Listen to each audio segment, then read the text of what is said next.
Empathy is profound, Carl Rogers says. It's profound.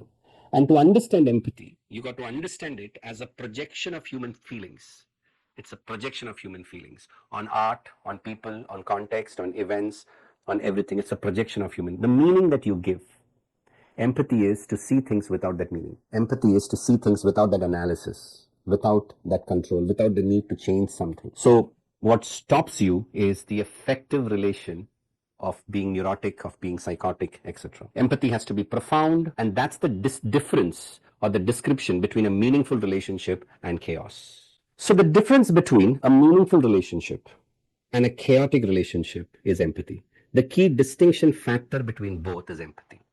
Now, what does a good relation do? A good relation brings safety. Safety for what? Safety for exploration. Exploration of what? Anything, ideas, the body, the space between, a new venture, a new possibility. What does not let you explore in a particular relationship is telling you that something is not safe here. And that something that is not safe here is telling you that the relationship field is not empathy.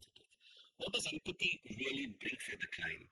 What it brings for the client is safety. Safety for what?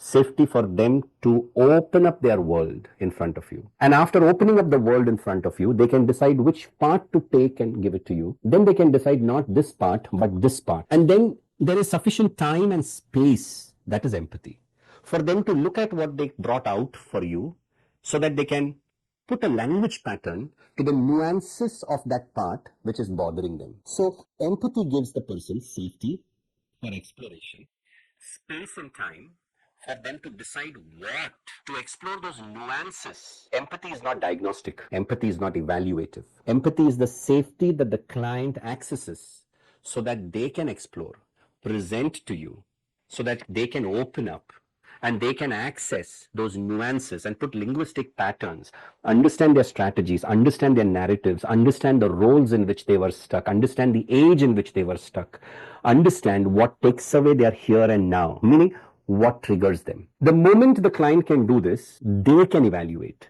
they can diagnose. So the role of the therapist is to be offering that presence where the client can explore.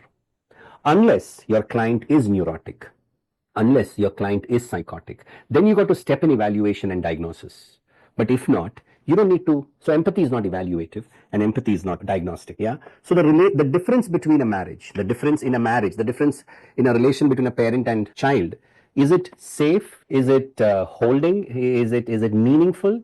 Or is it chaotic? What's the difference? The difference is empathy. So why can't the parent offer empathy to the child? Because they had a chaotic childhood, because they have still narratives, and when they see the child do something, it triggers them. Why is the husband and wife in this chaotic relationship? Because, parts of them are not resolved, which means it's not an expansive adulthood. There's a good word for that. It's called as neo-psychic. Is an adult which is autonomous and very objective. An adult, it's an expansive adulthood, which is integrated and which is autonomous, can make their decisions, can make choices, and is objective. Objective means not going to be triggered by what the field is offering. Is autonomous, so he can choose or she can choose what to get triggered with and what to relate with. Okay, that's a good word, huh? That's the distinction between those parts that behave in a relationship space.